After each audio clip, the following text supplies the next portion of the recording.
All right, it's Tuesday, July 15th, 2025. Actually, so yesterday was, of course, Bastille Day, but in Sweden, yesterday was the birthday of the royal princess, right? Ori. They were setting off. We went for a boat trip yesterday, and they were setting off cannons, and it was. We were all like, "What's going on? They're attacking!" No, it's celebrating the crown princess, her birthday. So there you go. I know you don't say you never learned anything when you came to Kevin's classes. Might not be about Buddhism, but hey. So we're going to start with some sitting. There's a few people still wandering in. I will mention that I'm going to end the class. I'll mention this again. I'm going to end the class a little early because I'm sharing this space with my wife, who is going to be teaching not Dharma, but a writing class, like at the top of the hour. Anyway, you know, Dharma is timeless, so long, short, it's all the same. So let's start with some sitting. Um, yeah, just settling into a comfortable posture, either upright or you can be lying down if that's what's most supportive for your practice. I have to find the back of the couch here.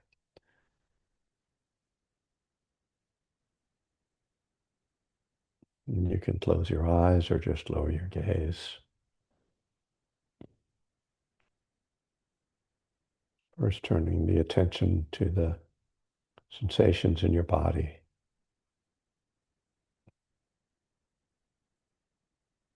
But there are different ways that we can uh, approach mindfulness of the body, sensations. You can just feel the whole body as this field of energy, a field of sensations. Or you can go through the different areas of the body bit by bit, part by part. And just, feel your hands, feel your feet, feel your face. Or maybe go in a more systematic way. In any case, just being aware of sensations with any approach is a way to bring ourselves into the present moment.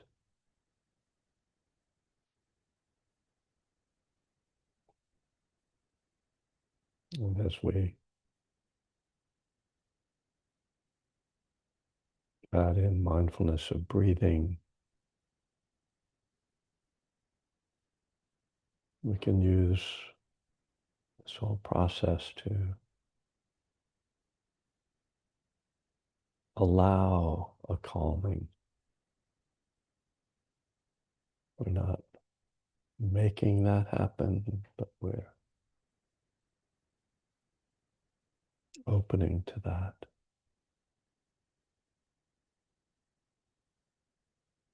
And if there's some energy that doesn't want to settle, then we just open to that. Mindfulness to the energy, to that agitation.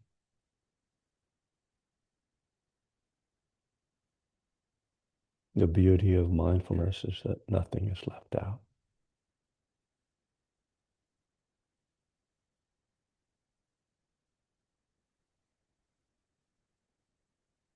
Everything is included.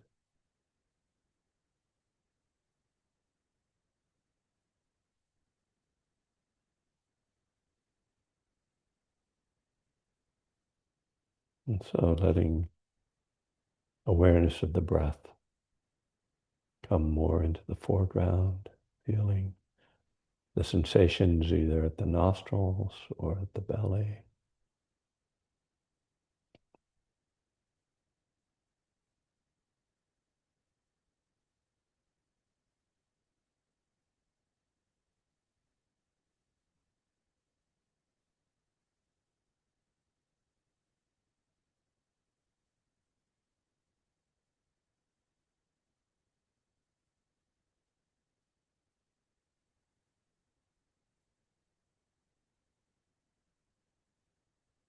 can be helpful to lengthen the breath a little bit, just to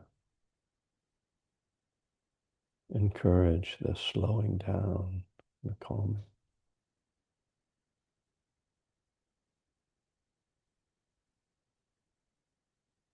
You don't want to make a big effort or strain to draw in more air, but just slow it down a little bit.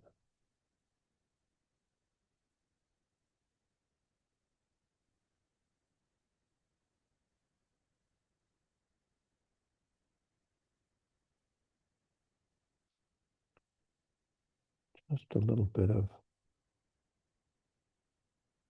settling can bring more clarity.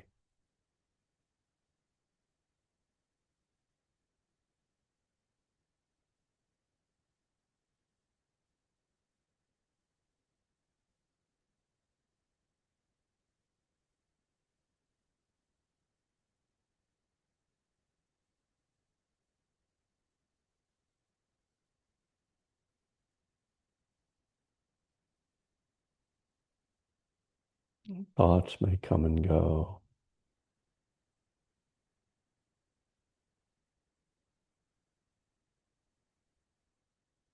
We don't have to allow thoughts to disturb us.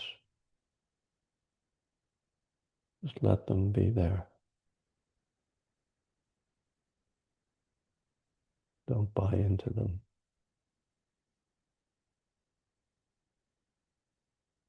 Just come back, connect again with the breath.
We all strive for calm and peace in our meditation.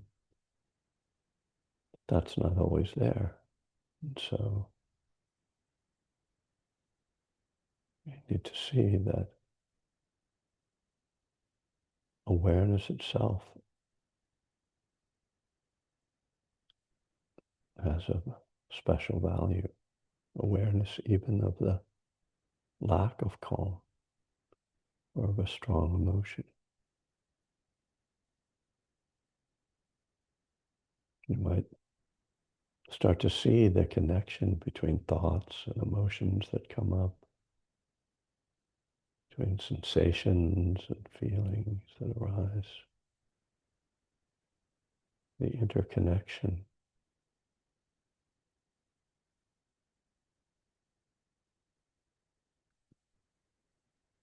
Start to see how all of this has a life of its own, thoughts, feelings.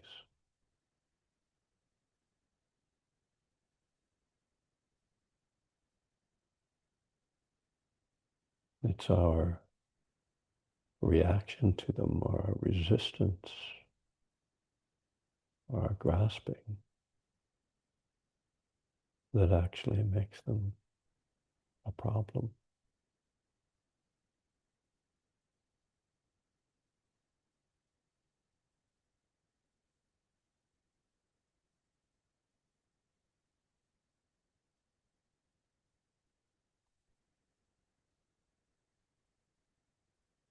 This doesn't mean that we're completely passive in the face of unhelpful thoughts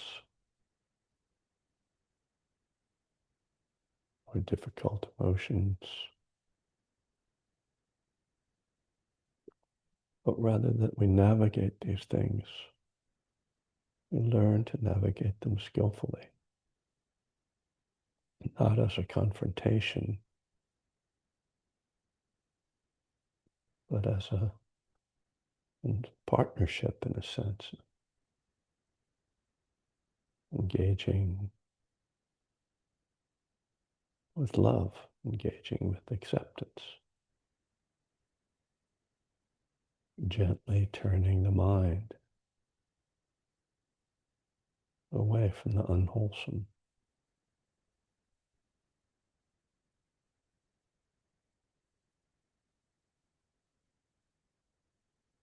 We discover the power of these energies.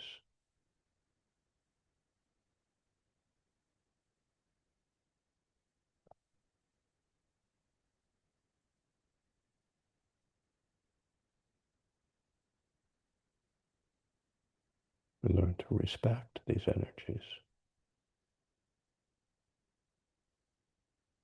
but not allow them to control us.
And continuing to use the breath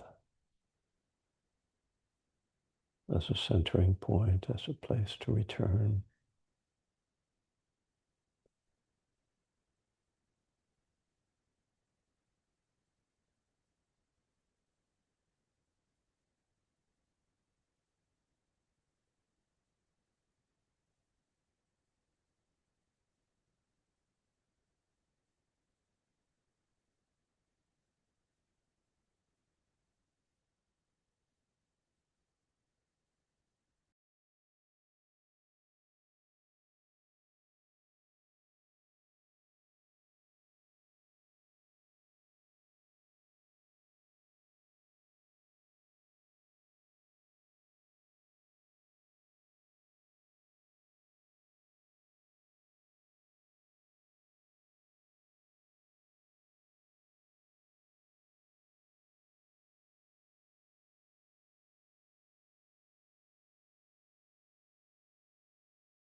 I guess you can hear that. I can't hear it.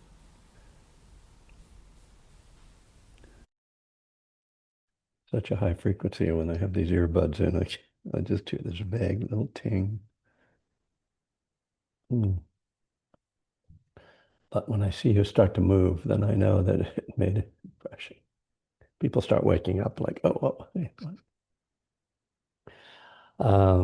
Yeah. Yeah, it's a little different teaching at the end of the day, more later in the day anyway, than in the morning. I feel how my mind has all the clutter of the day in it. Um, I've been reading a lot, as one does on vacation, reading this beautiful book about John Lennon and Paul McCartney. It's getting a lot of attention. I think it's called John and Paul, A Love Story. I'm going to look up the title to show you. um,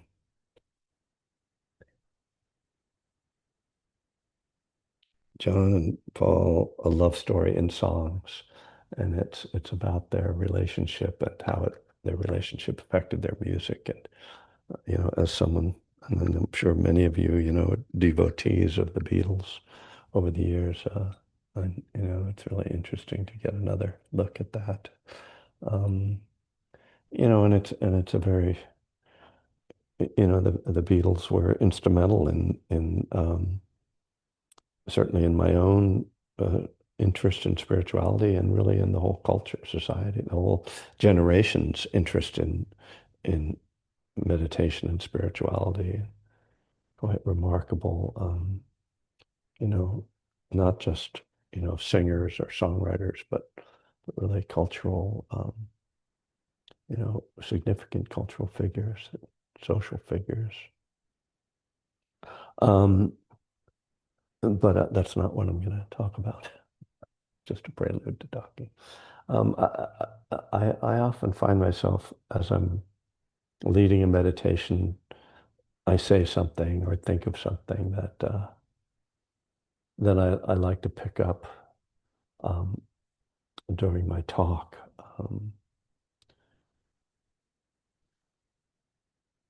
And what I was sort of, I said something about what I was thinking about was the relationship between thoughts and feelings and how, you have a thought and then you find yourself getting emotional or getting tense or, you know, getting angry or getting excited. And in the other way, you can be just sitting and sort of a mood comes over you, and then you start thinking about your mood and thinking about how you're feeling. A lot of what we do with our minds, much of what we do is try to solve life, to solve like what's the answer to making this moment and my next moment and my coming moments more pleasant. Um, and that's natural, and that's what humans uh, are bound to do, and it's probably a wise thing to do. Like, no point in being completely passive in life, but at the same time, it puts us into this kind of uh, relationship with ourselves and with our lives that's really about control and trying to make things the way we want them to be. And and of course that connects directly to addiction, which is very much about control. And there are particular certain forms of addiction, the more like codependence and uh, really, I think around food as well, love addictions that are really about control in more obvious ways. But but the idea of addiction is very much one of trying to, I think, certainly with substance addiction, trying to control how you feel and trying to be, and hit that right high that you want. Get rid of the painful feelings, get excited, get some elation or bliss. And and of course, so of course that's when the natural tendency towards control then spins out into something dangerous and becomes destructive. But or in meditation, when we see this happening, that's not, we're not trying to observe our experience in order to control it better. Although I do think that's one of the things that sometimes comes out of meditation. I learn how to calm myself. I learn how to open my heart a little bit, learn how to be more accepting and just let things come and let them go. And those are, again, not unwholesome things.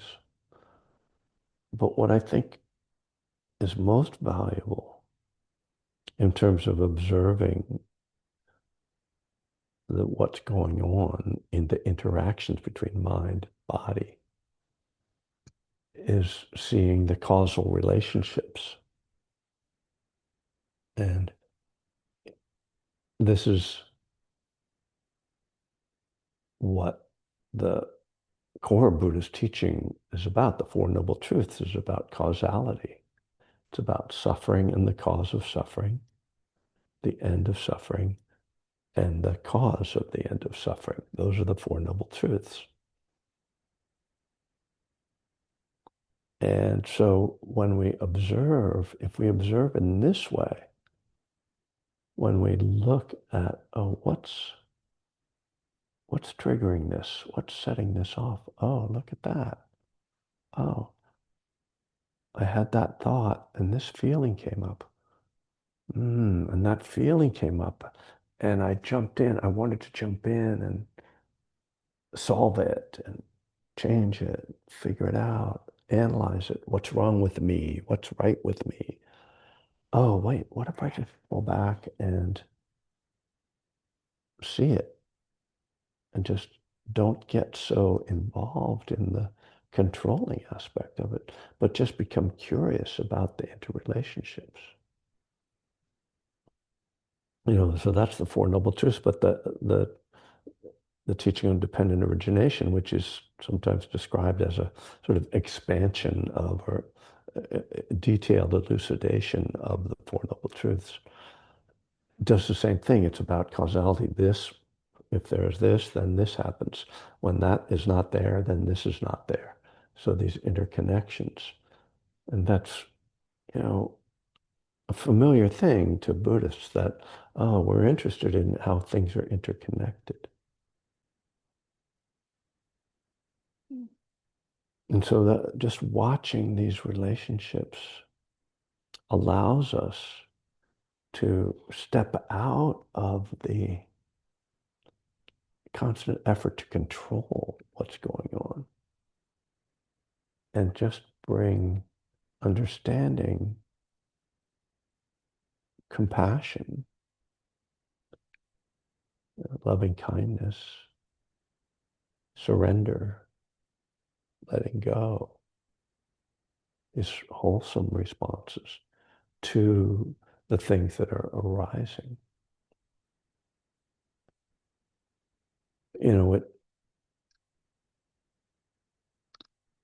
It's I think one of the principles, as I've come to experience it and understand it, one of the principles of Buddhism is that when you understand things and understand how they work, that you are less disturbed by them.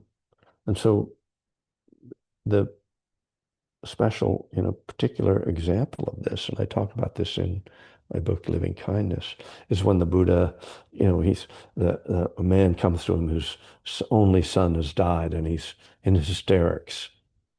And the Buddha says, you know, come to your senses. This is natural, and then he says, you know, that sorrow, lamentation, pain, grief, and despair, that, that all this suffering comes from those who are dear. And it's very striking and, at first kind of disturbing idea. He, because he seems to be saying, well, if you're going to have connections, if you're going to love people, you're going to suffer. So what sort of our minds immediately do is, oh, I guess we're not supposed to love people. I guess we're not supposed to hold people dear. But, it doesn't take a lot of reflection to realize, well, that doesn't make any sense. Like, we can't not hold people dear. We don't, even if we tried not to, we would love people. So he must have another reason for saying this to the man, not that he's trying to convince him to don't care about your son. But what I think he's saying is that if you understand that everything is impermanent and out of your control at the end of the day, that as things change, and even when people pass away, you don't lose your mind. It doesn't mean you don't grieve, that there isn't pain, but you're not in hysterics going to the Buddha saying, bring my son back to life or whatever he's, begging him to do. It's like, oh, this is the way it is. This is how things work. This is causality. That which is born must die, and everything else, it's just in constant motion. I can't control it because controlling implies that I can come to some point of status or stasis or stasis, what, static, stillness, not moving. I can't get there because that's not possible. That's not the way things are. So just this this is the really valuable thing about just watching your experience. Oh, that's how I fall into that hole. Oh, that's how I get triggered there. Okay. Maybe I continue to fall into that hole. Maybe I continue to get triggered. But there's another element to that experience now. I understand it. I'm not overwhelmed by it. It's like, oh, this is, I'm in this mood right now. It's uncomfortable, but I understand. I didn't get enough sleep. I had a fight with the neighbor. My boss was mad at me, whatever. And so there's this feeling, and that's, oh, it's just, and then that beauty of the foundations of mindfulness. I don't have to pay attention to the story. I can actually just, now that I see the causality, I don't have to get into trying to control it. I can sit here and be with this feeling. And that's what meditation, that's one of the wonderful gifts that meditation gives us, right? This capacity to not just see things, but to be okay with them, even when they're unpleasant, to hold them gently, with spaciousness, but hold them nonetheless, that this is uncomfortable, but that's okay, that it's uncomfortable. So as much as there is, often I think, we all certainly meditate hoping to get like some quiet time or to get still and calm. There's a great deal to be um, derived, to be gained from just observing the show of our mind and body.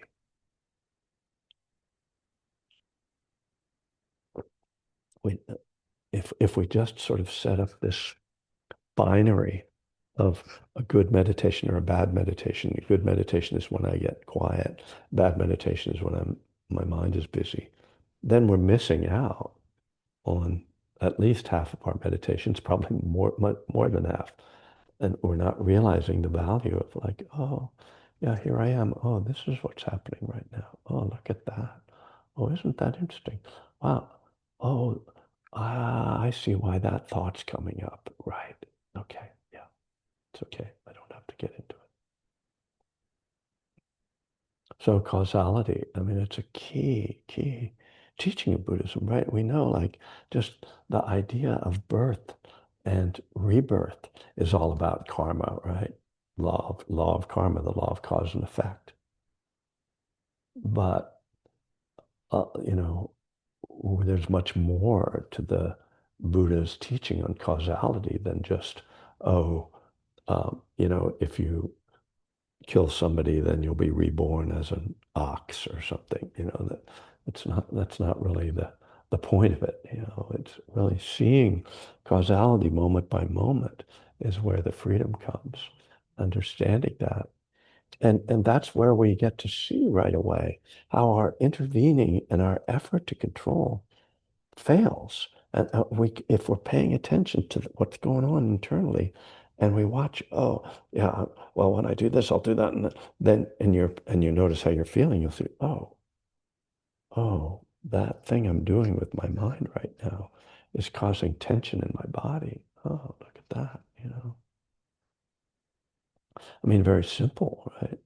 Not complicated ideas, but really helpful, right? Very helpful, simple ideas. The beauty of these teachings.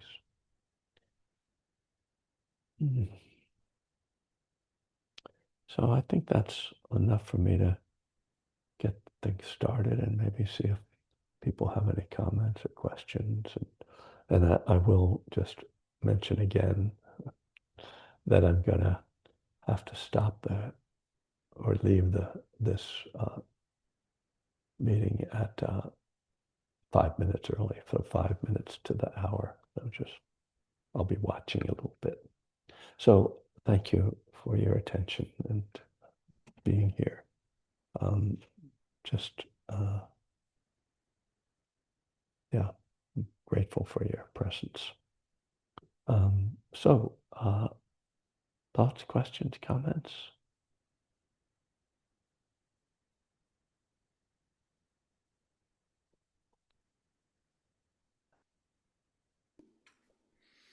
Hi, Kevin. Yeah, Tanya. I just recently had a question for my mentor about becoming too attached to a person because for about 8 years after my divorce, I was completely, not just celibate, but emotionally not involved in any kind of romantic relationships. And then suddenly, 6 months ago, one, happened. And so now I'm in this new relationship, this romantic relationship. And, I got really caught up and, oh no, I'm getting attached, Mm, right? I'm getting too attached. And so I called my mentor and he said, kind of along the lines of what you're talking about, that, yeah, so getting attached does mean we're going to have feelings, right, that we might not have yeah, otherwise. yeah, yeah, And that dependent origination is in there too. So he said, don't get too attached to non attachment. right. And I love that. And so I just wanted to share that. Thank you. Yeah, thanks, Tanya. Um, I mean, exactly. It's the middle way, you know, always like check, wait, am I going too far this way? Am I going too far that way? Yeah, as if we can not be attached. I mean, it's just sort of unreasonable, you know, and you know, I I remember being single and noticing that when I was single, my I didn't have as many ups and downs in my moods, but that when I was in a relationship, I had more highs and more lows. Um, and so, yeah, it's just like that's the way it is. And yeah, you can make a choice, but I guess between those things, but beyond that, you know, it's just, well, I think your mentor's right. Yeah. I remember um, seeing Ram Dass a long time ago, and um, him saying that Alan Watts had said something very similar to him about that he was attached to emptiness. I think he said something like that. They were both drunk at the time, of course, so what do you expect?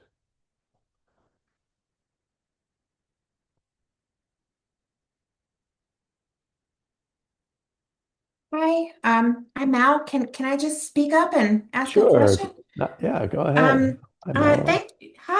thank you. It's my first time here, but I've read a Oh, lot of your books and I'm very excited to be here. And yeah, this is right on point with something I've been realizing a lot. I guess whatever you want to call it, ego, personality, and yeah, it does a lot of doing. Yeah, and that may be yeah, and that control. And I guess my question is, and maybe kind of it can be sneaky too, because sometimes it may appear as like, oh, read 10 Buddhism books to make yourself feel okay or something like that. mhm. Does that make sense? Sure. Um, and so I guess, if I know I'm trying to make myself feel okay, maybe that may be driven by the ego. And I guess that's not really a great goal is to never be driven by the ego. But how would you know, if you're trying to unwind, um, this pattern of chronic doing to be okay? How would you know if something's motivated by the ego versus motivated by like spirit? Um, Mm. yeah. Yeah, I mean, it's a good question. There, there isn't a simple, marker, but this is part of becoming attuned to your inner life that meditation can help with, right? When you start to notice, and this is why it's really helpful to notice when you're meditating how you feel right after you have a thought. What did that thought feel like? And then you start to see how grasping thoughts feel versus generous, helpful thoughts, and so it's really um, yeah. For me, this is about attuning to how that feels, whether it feels egoic or it feels like letting go. Now, again, I want to say, like, there's not some perfect way of, not being attached or not striving, you know, to accomplish something. It's natural. That's just something we as human beings are naturally gonna feel. But it's kind of like you start to feel yourself leaning forward or rushing forward, or that it's like, oh, this is starting to really take me over. It's really got a grip on me when you feel like, oh, I need to back off a little bit. But that doesn't mean there isn't some energy, some ambitious energy, right? Because, how do we accomplish anything in our lives except there's some longing, there's some desire, and in Dharma teachings, the Buddha distinguishes between the wholesome and unwholesome forms of desire. So he calls the unwholesome tanha, which is thirst, like a craving for something, a need, a neediness. And then chanda, which is right intention, that's driven by more wholesome attitudes. And so, yeah, we can start to distinguish them. But I always like to, for myself anyway, I don't want to like set up some ideal like, oh, there's some ego involved in this. Like, of course, I write Dharma books, and of course there's some ego involved in that. But not writing Dharma books isn't a more wholesome thing to do, you know. I just have to watch that that's not dominated by it. So that's another way that I think about this, that I consider, okay, am I being led by the ego or am I being led by the wholesome? And there's some ego coming along. Yeah, yeah. Thank you.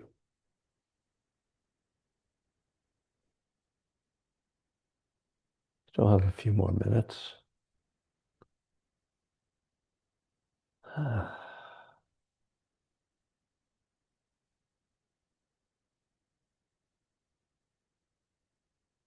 Okay then. Oh, Bill, there you go. Hey. This has nothing to do with what you've been talking about today, and I loved every second of what you said. Can you see a golf ball at midnight there? No, no, I think At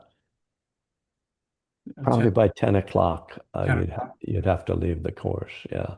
Yeah, I asked them how late they played, and someone told me they could go till about 10. Yeah. that's still pretty Yeah. good. Anyway, Yeah. I've gotten to good. play I played the Stockholm Golf Club twice, and Oh, good, good. really designed by Harry Colt, Mhm. famous golf course designer. Beautiful, beautiful course. Got to play with some members. Nice.